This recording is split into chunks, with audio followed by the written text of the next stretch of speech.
El siguiente paso en esta seguidilla de, vamos a decir, de cierta dinámica espiritual en nuestra vida, es que comenzamos conociendo a nuestro Señor y Salvador, nuestro Señor Jesucristo.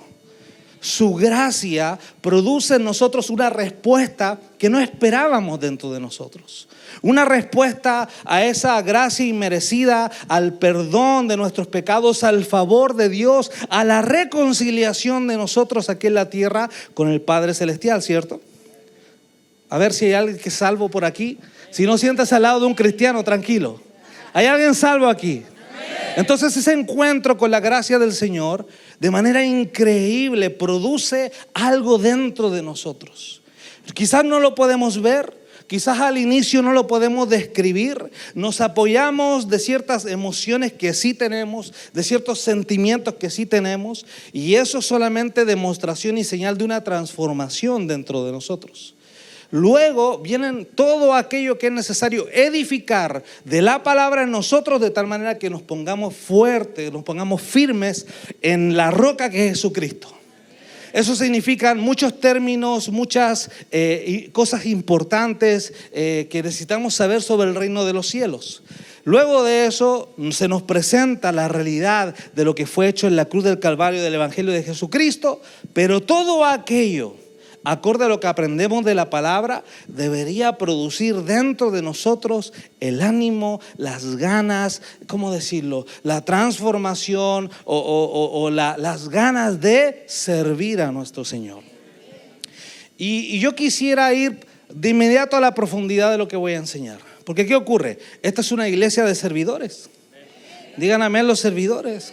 Esta es una iglesia en donde hay un espíritu de servicio muy fuerte que inicia desde nuestra cabeza, ¿cierto? Nuestro apóstol, que viene con nuestra profeta, el ejemplo grande que nos han dado de servicio, de negarse a sí mismo por tantos años, 2 décadas, mostrando el corazón del Señor para servir. Y eso ciertamente ha venido hacia el cuerpo. Yo miro los rostros de personas acá que tienen un corazón fuerte de servicio. Pero ¿será que habrá algo más profundo que el servicio? ¿O será que ese servicio se deba alinear a la profundidad que solo se puede ver con la mente de Cristo en estos días? Entonces déjeme contarle una historia.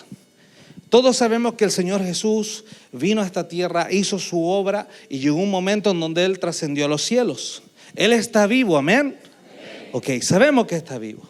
Una de las señales que nos habla a nosotros sobre nuestra tarea aquí en la tierra es que justamente Él haya trascendido a los cielos. Porque hoy las personas que demuestran su vida, las personas que manifiestan su carácter, las personas que expresan la vida de Jesucristo, dile que está a tu lado, eres tú. Dile que está a tu lado, eres tú. Es usted, soy yo. Es una manera de decir permiso.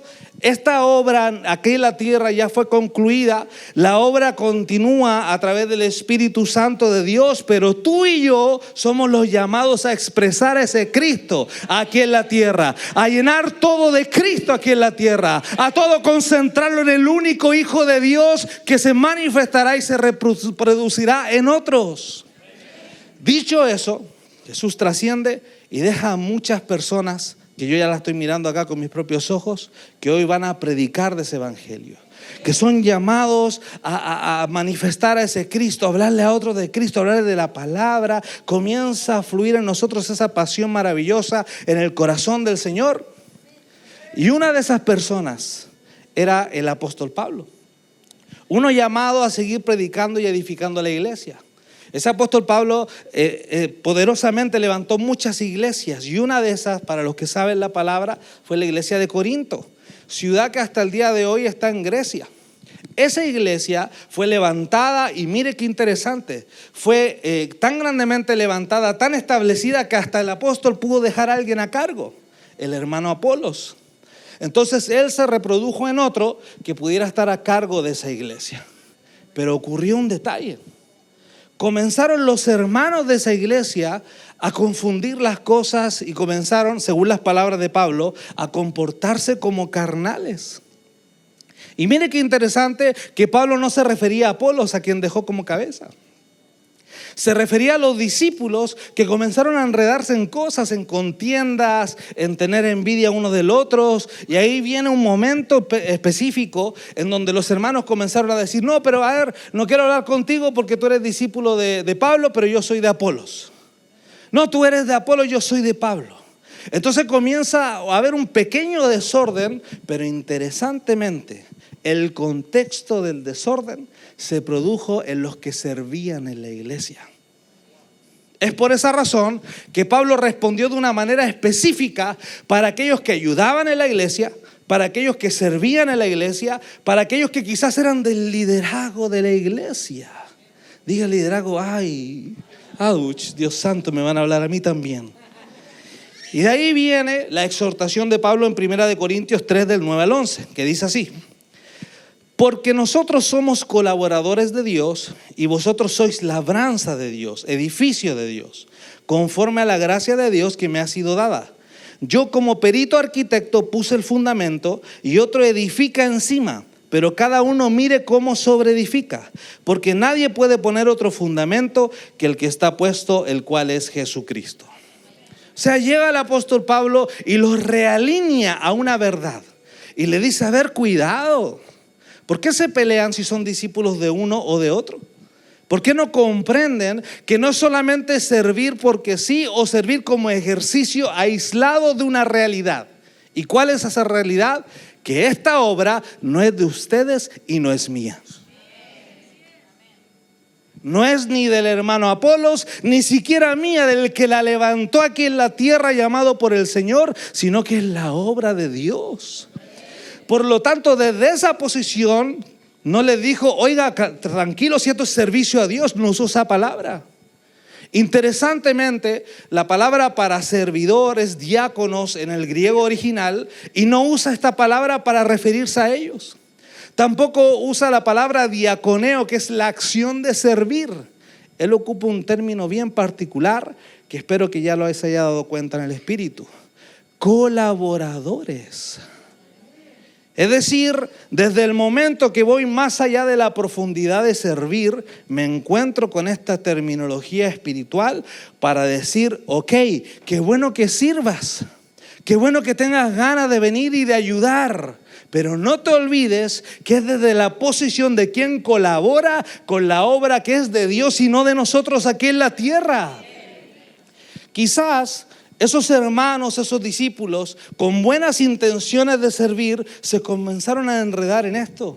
Es decir, habían buena disposición, estaban ahí, eran visibles, querían ayudar, no tenían malas intenciones, pero sin querer, al concentrarse con el ejercicio de servir, se enredaron de la verdad, de la profundidad del llamado del Señor para servir. Entonces, ¿cómo veo que el apóstol Pablo de manera sublime los alinea? Dice: colaboradores. Colaboradores de una obra que nos incluye a todos nosotros. Y también, como cabeza de la iglesia establecidos, también hay una labranza, dice la palabra. Habla con lo que acabamos de leer, labranza de Dios, y le llama: y ustedes son labranza de Dios. Es decir, hay un labrador supremo, maravilloso, hermoso, llamado Dios Padre, que nos sigue labrando, transformando, que está con nosotros, que nos oye, que está trabajando en nosotros, y que debemos todo el tiempo estar dispuestos a esa transformación. Entonces, trayendo esta palabra, comienza de alguna manera a alinearnos con el corazón de quien realmente quiere servir. Y mire qué interesante esto. Esto que le voy a decir se lo digo con mucho temor de Dios, porque la única forma de que usted lo pueda comprender es ponerse un espejo, mirarse, pero en un espejo natural. Ponerse el espejo del Espíritu Santo de Dios. Mirarse y decir: ¿es que siempre vengo a servir porque sirvo al Señor? ¿No será que un día en cansancio vine a cumplir? ¿No será que un día, por las dificultades personales, cosas que están ocurriendo en mi alma, llegué acá creyendo que estoy siendo obediente, pero mi corazón no estaba acá? Gracias a los servidores que se están riendo. Gracias. Están siendo honestos. ¿Será que incluso vine para mostrarme y de esa manera me serví a mí mismo? Mis hermanos, yo no vengo a apuntarle con el dedo. No vengo a decirle, eres tú. No. Vengo a hablar de una realidad que ocurre como obra de nuestra carne, que es necesaria que también sea crucificada. Es por eso que el término colaborador, si usted se da cuenta, le da una patada a toda obra de la carne en el contexto del servicio. Realinea esta verdad y nos recuerda que si bien es bueno servir, porque sabemos que es bueno servir, gracias al servicio y el corazón de servicio de esta casa, de los discípulos, mire todo lo que ha podido ser edificado, todo lo que podemos apoyar y entender ese apoyo a los padres espirituales de esta casa. Pero a veces es necesario ir más profundo en la palabra y comprender que cuando hablamos este término que está en la palabra, algo también se va a mover dentro de nuestro espíritu y nos va a llevar más allá. Y se lo digo a aquellos que ya sirven, como se lo digo a aquellos que quieren comenzar a servir. Comenzar a servir desde la posición de los que colaboran. Mis hermanos, esto, aunque pareciera que nos aleja de una responsabilidad, realmente hace lo contrario. Nos unifica como cuerpo y nos libera de responsabilidades naturales, porque esto que está haciendo acá cada servidor es espiritual. Si bien hay una necesidad de acciones naturales como parte de lo que ocurre espiritualmente, no son nada más que añadiduras de lo que ocurre dentro del corazón. Entonces, si hay alguien acá apasionado por servir, que se haga la pregunta: ¿cómo ir más allá? ¿Cómo entender lo que estoy haciendo? ¿De qué manera alinear mi corazón? La respuesta es: sé un colaborador del Señor. Reconoce que es su obra, no nuestra. Reconoce que nuestros padres espirituales fueron asignados para guardar, para proteger, para expandir esa misma obra a la cual tú te sumas como colaborador. Y eso producirá en ti un cambio en el corazón. Entonces, dicho esto, ¿qué es colaborar? Colaborar significa trabajar juntos en la realización de un proyecto u obra. Por ejemplo, los ministros trabajan y contribuyen en el propósito eterno de Dios: perfeccionar el cuerpo de Cristo, preparando a los santos para la obra del ministerio. Por otro lado, otro término que estos pasajes bíblicos nos introducen, ya dijimos, es labranza, a la cual se refiere al campo de cultivo. De una manera sorprendente, Pablo dice que tanto él como Apolo, su consiervo, son colaboradores de Dios. Es decir, se ponen como ejemplo que, siendo los primeros que sirven, también comprenden que esta obra no es de ellos. ¿Alguien me dice amén? La realidad, mis hermanos, es que, mire, se lo voy a decir fuerte. Yo en la mañana oraba para no decir esto, pero se me está saliendo de los dientes. La mamá me pegó su espíritu. En la mañana las dijo todas. Gloria a Dios. Entonces, mis hermanos, la gracia del Señor no compatibiliza con esta alma. Esta alma no comprende lo que significa vivir en la gracia del Señor. Cuando yo hablo de descanso, y hablamos entre nosotros como cuerpo de descansar, que significa una de las características que trae consigo la gracia del Señor en nosotros, el alma como que intenta decir: entonces no hago nada. Y eso es interpretación del alma ante lo que no significa aquello. Es decir, intentamos todo el tiempo controlarlo todo, ¿no? ¿Dónde están los honestos acá que me dicen amén? Oramos, nos damos cuenta que la palabra dice: confía en el Señor. Todos decimos fuerte amén y nos vamos para la casa pensando: ¿cómo pago la cuenta? ¿Qué hago aquí? ¿Cómo me muevo? ¿A quién le pido esto? ¿Que vendo mis cosas? Por un lado decimos: yo descanso en la gracia del Señor, confío en el Señor. Pero por otro seguimos intentando controlar. Eso se llama gracia versus alma. Por lo tanto: pastor, pero yo tengo alma, ¿qué hago con mi alma? Me la guardo en el bolsillo, la dejo en la casa antes de venir el domingo. No, lo que ocurre es que cuando esta alma se dispone paso tras paso a esta transformación, el Espíritu absorbe el alma en su tiempo y en su medida. Y a eso se le llama ir en pos de la estatura del varón perfecto. Por lo tanto, si realmente esta alma se sujetara a la gracia del Señor, acá estaría lleno en la tarde, porque a nadie le importaría haber venido en la mañana, ni 2 veces, ni 3 veces, ni 4 veces. Porque no tomaría decisiones acorde al control que necesita de manera natural, sino que dejaría el descanso, o sea, tomaría el descanso del Señor para hacer todo lo que hace. Pregunta: ¿cómo sería que viviríamos todos así? ¿Estaríamos estresados? ¿Estaríamos complicados? ¿Llegaría usted con una carita hermosa? No tendríamos que esperar que se vaya contento, sino que entraría contento. No tendríamos que nosotros, como nuestro apóstol lo hace, correr para allá, saltar, hacerlo reír, el chiste 1, chiste 2. Y después que usted se vaya recién para la casa con una sonrisa. ¿No es cierto?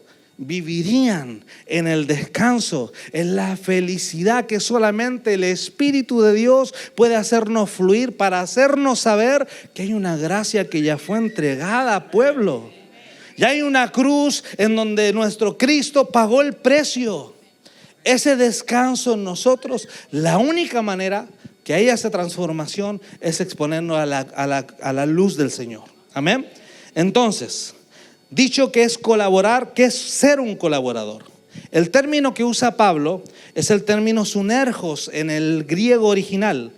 El prefijo sun de la palabra sunergos significa juntamente, y ergos, la parte que continúa, significa el poder de Dios. Lo vuelvo a repetir, sunergos es la palabra final, pero se está dividida en 2 partes, que es juntamente con el poder de Dios. ¿Se referirá a las señales, milagros y prodigios? Se refiere a un poder como nuestra energía, esa que nos levanta, eso que nos da poder cuando estamos cansados, esa que nos motiva pero de manera interior y no exterior, esa que no depende de emociones ni sentimientos, ni cómo me levanté, si con el pie derecho, con el izquierdo, si pisé la barata, pisé el perro. Nada de eso habla el término sinergos. Está diciendo que conjuntamente con el Señor habrá poder para hacer todo eso necesario, que colaborará con el reino de los cielos. Amén.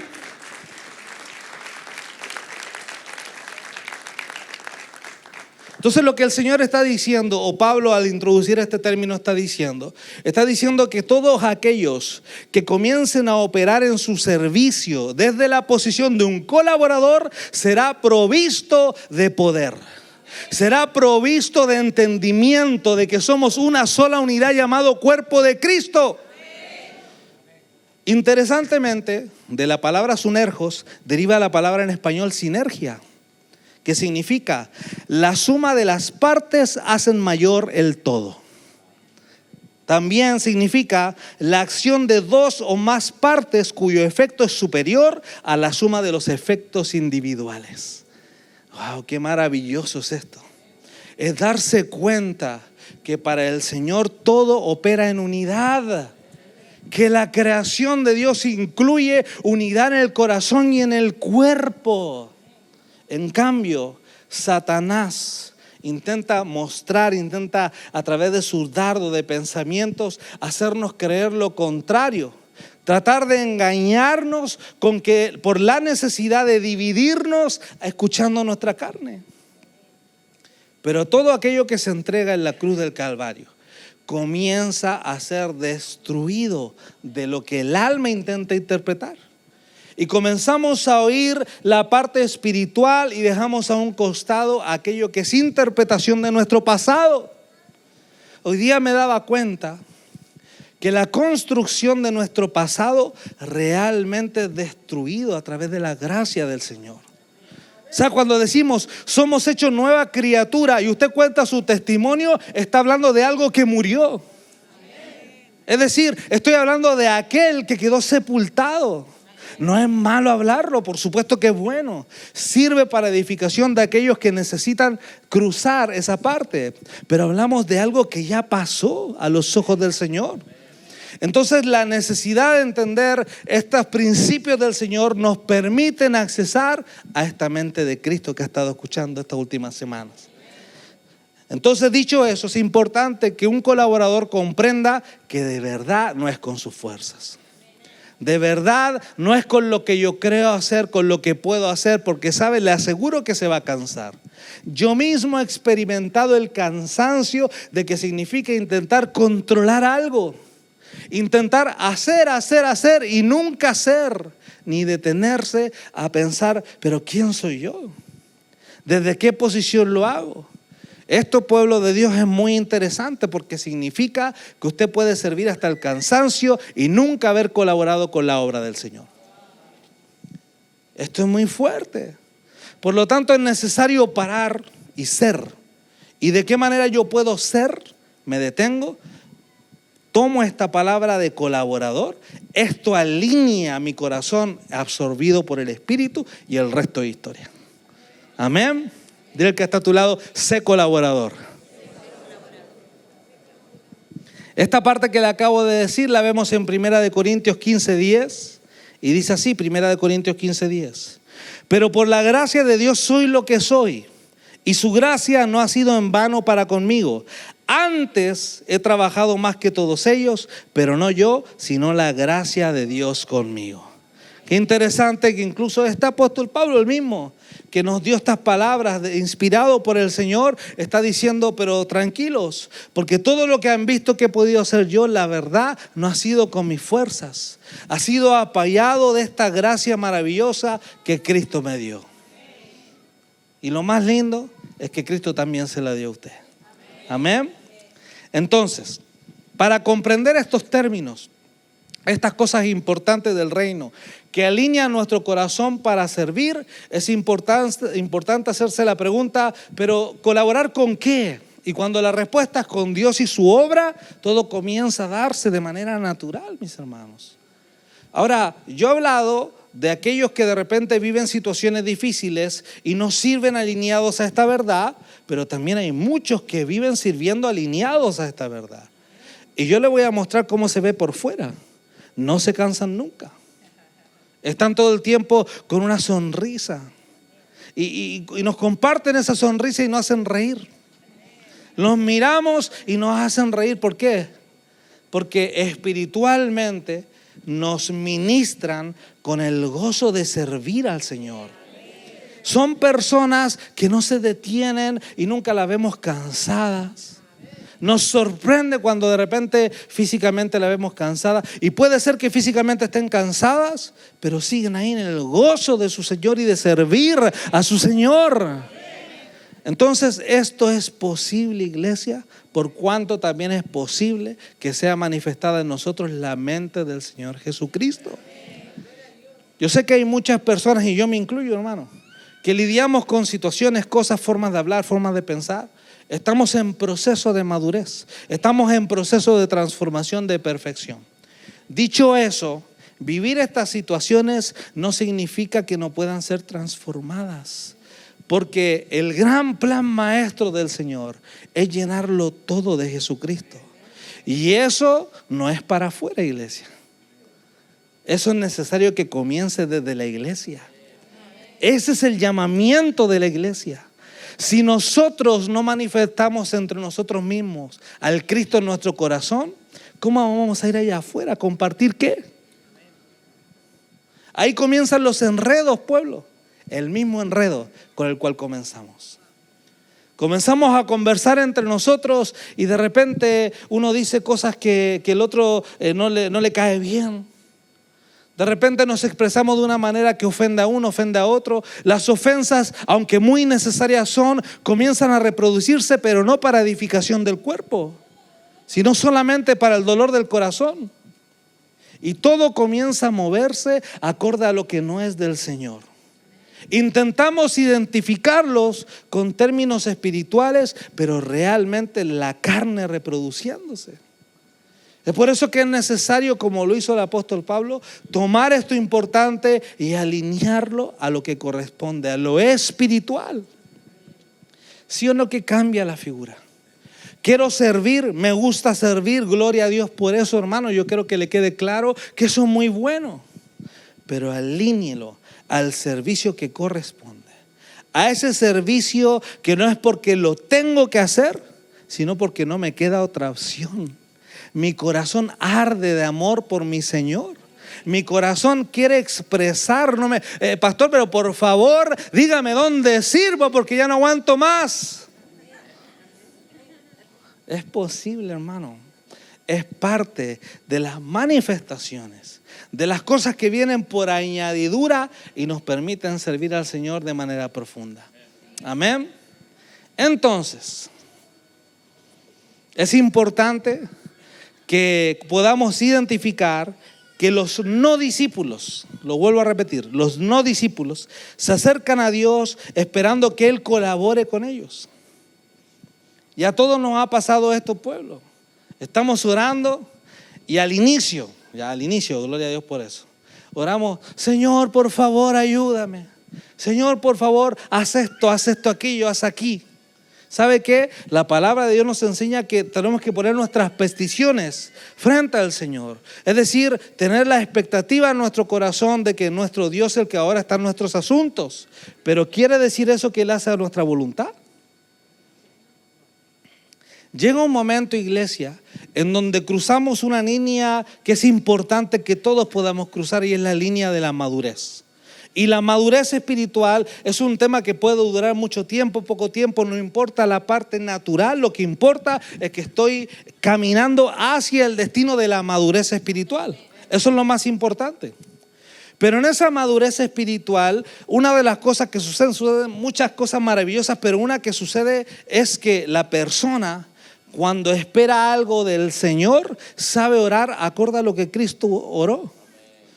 Él oró una petición, ¿se acuerda esa petición? Él dijo, si fuera posible, que pase esta copa, ¿cierto? Pero no terminó ahí la oración. ¿Cómo terminó? Que no se haga mi voluntad, que se haga tu voluntad. Mire la diferencia entre aquel llegando al Señor, que no es malo, hermano, es bueno pedirle al Señor, tratarlo como el Padre que es su Padre bueno. Aquel que no le va a dar una piedra al hijo que pide pan. Pero llega un momento necesario para todos nosotros en donde nuestras peticiones deben ser alineadas a lo que Él espera de nosotros. Es decir, ¿qué será mejor? ¿Mi voluntad o la voluntad de Él? Pregúntese eso, pueblo. ¿Qué será mejor? ¿Lo que quiero yo o lo que quiere Él? ¿Eso me impide pedirle? No. Eso me alinea a pedirle su voluntad aquí en la tierra. Entonces su boca, lo que declara, lo que quiere, se alinea a lo que Dios quiere aquí en la tierra. Y aquel que pide lo que Dios quiere aquí en la tierra se transforma en alguien que expresa a Cristo aquí en la tierra. Es la boca de Dios aquí en la tierra, pueblo. Es por eso que hay algunos que yo he visto que son malos para pedir, pero tienen de todo. Son malos para orar por ellos, pero son bendecidos. Son provistos de lo necesario para el día a día y son súper malos para pedir, se les nota. Esos son los que han entendido ciertas cosas. Esos son los que han podido madurar en lo que es necesario para Dios y no necesario para uno. Entonces el colaborador comienza a comprender que busca que se haga su voluntad y no la nuestra. No intenta doblar una voluntad porque se oye buena, ni intenta decir que porque esto es claramente bueno aquí en la tierra, necesariamente es la voluntad de Dios. Yo sabía que iba a pasar esto. Silencio absoluto. Pero nosotros hemos aprendido a amar esos silencios. Porque son silencios de transformación, de la operación del Espíritu en nosotros. Porque gloria a Dios que no veo a nadie dormido para la gloria del Señor. Aleluya. Y esto que hablamos lo vemos en Juan 5:19. Dice así: respondió entonces Jesús y le dijo, de cierto os digo, no puede el Hijo hacer nada por sí mismo, sino lo que ve hacer al Padre, porque todo lo que el Padre hace, también lo hace el Hijo igualmente. Los discípulos del Señor que comprenden esta verdad de colaboración del reino, ahora no hacen lo que saben que el Padre no hace. Y algunos dicen, pero ¿cómo, pastor, yo puedo imitar al Padre? Partamos con la palabra, pueblo. Con la palabra, ¿qué más quiere? ¿Qué más quiere con el corazón de Dios escrito en esto? Ahora, si esto les es insuficiente, bueno, venga el domingo. Sea discipulado. Vaya a la casa de paz, expóngase a esa palabra quizás hablada por otra persona, pero que es la misma luz de Cristo para que usted sea transformado. Entonces, pueblo, toda esta verdad a la cual usted se expone comienza a producir cambio. Yo sé que es bueno que nosotros le digamos, mire, acción aquí, acción acá, pero la realidad es que esa acción va a venir de manera natural siempre y cuando se exponga a esta luz del Señor.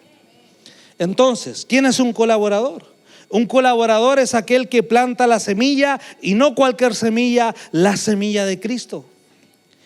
Hay unidad en los colaboradores conforme al propósito eterno de Dios Padre. Un colaborador trabaja en el cimiento para que el edificio construido sea firme. Un colaborador debe ser hallado fiel. Un colaborador es un embajador del cielo aquí en la tierra. Hay embajadores del cielo aquí en la tierra. Levante su mano para no pensar que estoy solo aquí. Hay muchas personas que no se sienten dignos de ser embajadores del Señor aquí en la tierra. Lo que no saben es que no depende de sus acciones, ni depende de lo que usted pueda poner para ser digno de ser embajador. Porque todo lo contrario a lo que acabo de decir no es gracia, es ley. Por lo tanto, cuando digo, Señor, de verdad que me falta mucho por cambiar. De verdad que hay tanto que transformar, aún lidio con esto, con otro, pero yo sé que fui llamado. Yo sé que hay un Cristo en mí. Yo sé que soy parte del reino. Yo sé que soy salvo y tengo a Cristo en mi corazón, y por tanto eso me hace parte de una familia espiritual, de un cuerpo de Cristo.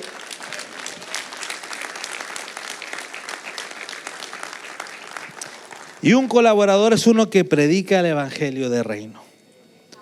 Efesios 3:8 dice: a mí, que soy menos que el más pequeño de todos los santos, me fue dada esta gracia de anunciar entre los gentiles el evangelio de las inescrutables riquezas de Cristo. Eso es justamente lo que estamos predicando estas semanas. Las inescrutables riquezas de Cristo. Eso que no se puede tomar con la mano. Eso que es muchas veces intangible, pero que contiene más riqueza que el oro más fino de la tierra. Las riquezas del Señor, cuando son vistas con los ojos del Espíritu, son deseadas por los hijos. Y lo más interesante, que no son riquezas que necesito cavar en la tierra. Son riquezas que cada domingo, cada vez que abre la palabra, cada vez que va a una casa de paz, cada vez que viene a hora de la madrugada, cada momento que un hermano le comparte, están puestas para los hijos, disponibles, accesibles, parte de este reino, parte de esta familia, parte de esta vida espiritual. Es por eso que cuando ponemos nuestra mirada en estas riquezas, todo comienza a ser transformado. Entonces, ¿cuál es la conclusión de estos pueblos? Para muchos nos es necesario pasar de servidores a colaboradores. También hay otras terminologías espirituales maravillosas, como aquellos que administran. Hay un término en particular que es uno que es como el que sirve, pero también administra. Y es parte de esta gran categoría de colaboradores. O sea, lo que quiero decir es esto. Seas aquel que sirva en este departamento, sea aquel que sirva en otro departamento, seas aquel que es parte del liderazgo, sea aquel que comienza a nacer en ti las ganas de servir, todos necesitamos ser alineados a esta colaboración del reino. La colaboración del reino en esta casa ha producido cosas maravillosas. Cosas que son tantos años que hasta a mí me pasa que soy el que llegó más al final, el que llegó así botado con el pie así en la esquina. Hasta a mí se me olvidan, porque son tantas cosas. Imagínense, yo podría decir que quizás he estado en el 50% de todos estos años que los pastores junto al equipo pastoral han estado, pero sirviendo y sirviendo. Y a veces conversando me cuentan, oye Mario, ¿sabes qué? Una vez nosotros hicimos esto. ¿Y cuándo, digo yo? Hay que hacer una Wikipedia del ministerio para buscar por año, por tiempo. Pero es que de verdad son tantas cosas y a mí me ocurre que es la mitad de ese tiempo. Entonces, ¿qué ocurre? Eso de alguna manera demuestra que lo hicimos con el corazón correcto, que fue con el corazón de no vanagloriarlos de lo logrado, sino simplemente gozarnos como pueblo de lo que Dios hizo a través de nosotros. Eso es colaboración, pueblo de Dios. Entonces el colaborador, para terminar, es el que participa con otros en la consecución de un logro en el reino o en la edificación de la obra de Jesucristo. Es un compañero en la realización del trabajo que Dios nos mandó a hacer. Es un ayudador y cooperador que entiende la obra es de Dios. Diga conmigo, la obra es de Dios. También aprendimos que labranza somos nosotros, aquellos que somos formados por el Señor, pero que también los colaboradores también labran. Y es aquí donde yo quiero que usted pueda entender que parte de la colaboración del Señor solamente necesita disposición. Hay un grupo de personas maravillosas aquí en la casa que han sido formados para labrar, han sido formados para ser colaboradores, y es el liderazgo de esta iglesia. Esperamos de todo corazón que todos los hermanos los honren. No los honren quizás externamente, pero en sus corazones, por la decisión que tomaron de ser colaboradores y el precio que implica servir acorde a esa voluntad del Señor. Pero también estos mismos colaboradores, yo sé que tienen el deseo que muchos más se unan, que se suman a este grupo hermoso de servidores y colaboradores del Señor. Cuando comprendemos todas estas cosas que hoy día hemos aprendido, nuestra forma de pensar cambia. Dejamos de creer en lo que es mejor para nosotros y le damos la prioridad a lo que es mejor para Dios. Y eso produce algo importante. Saca toda presión personal de lo que quieres lograr y descansas en lo que Dios va a hacer. Esto le da un espacio al desarrollo de la mente de Jesucristo en nosotros y nos permite ser libres del resultado de lo que nuestra alma desea. ¿No se ha dado cuenta que vivimos en un sistema de carencia? ¿Cuál es el sistema de carencia? Lo que no tengo, y me concentro en lo que no tengo para lograrlo. Y los deseos de lograrlo impiden ver otra verdad del cielo, que es que ya lo tengo todo. Y qué interesante que lo que me falta acá en Chile y lo tengo en otra tierra, en esa otra tierra les da lo mismo. ¿Se ha dado cuenta de eso? Es como decir, ay, me encantaría tener un café fino. No tenemos café fino acá en Chile, no producimos un café fuerte, rico, con aroma. Y vamos a Colombia y ese café que yo deseo y viene exportado acá, que me cuesta muy caro, allá está en la esquina botado, hermano. Y en algunas partes de Colombia voy al vecino y le pido el tinto que le llaman. Bien, me confirmaron los colombianos. Dice, dame un tintito, que no es el tinto de acá, cuidado. No sé, no es ese gatito que aparece en unas cajas. Le llaman tinto a compartir esa bebida que es el café. Entonces yo voy a Colombia y ese café que me cuesta muy caro acá, allá no cuesta. Entonces para ellos no es carencia de café, pero para nosotros sí. Ese es el sistema de la carencia del mundo. Se intenta desde mucho tiempo atrás que todo lo que necesito es lo que carezco. Pero la respuesta del Señor es distinta. La respuesta del Señor es: ya lo tienes todo lo necesario. Ya eres parte de este reino. Ya tienes a un Cristo que te permite operar en todo lo necesario para hacer la gran voluntad de Dios aquí en la tierra. Y es ahí donde tenemos que estar firmes, hermanos, constantes a través de esta verdad, no con nuestras fuerzas. Primera de Corintios 15:58 dice: Así que, hermanos míos amados, estad firmes y constantes, creciendo en la obra del Señor siempre, sabiendo que vuestro trabajo en el Señor no es en vano. Pueblo del Señor, estamos aquí para colaborar. Y quisimos compartir esta palabra con usted a su espíritu, para que su espíritu sea operando y trayendo la convicción de sumarse a esta hermosa familia de colaboradores, de servidores, aquellos que llevan a la cruz todo el tiempo las debilidades, aquellos que son transformados y ciertamente aquellos que son ayudados por el Espíritu Santo de Dios para colaborar, para ayudar, para servir al Señor, y juntos que toda la tierra sea llena del Cristo Jesús aquí, en todo lo que hay, en toda esquina, en todo lugar, a través del evangelismo, a través de la predicación, a través de las casas de paz, a través de los servicios, todo sea llenado del Cristo que te salvó a ti, me salvó a mí, del Cristo que te transforma a ti y me transforma a mí, del Cristo que sigue hablando transformación para sus hijos y sus hijas.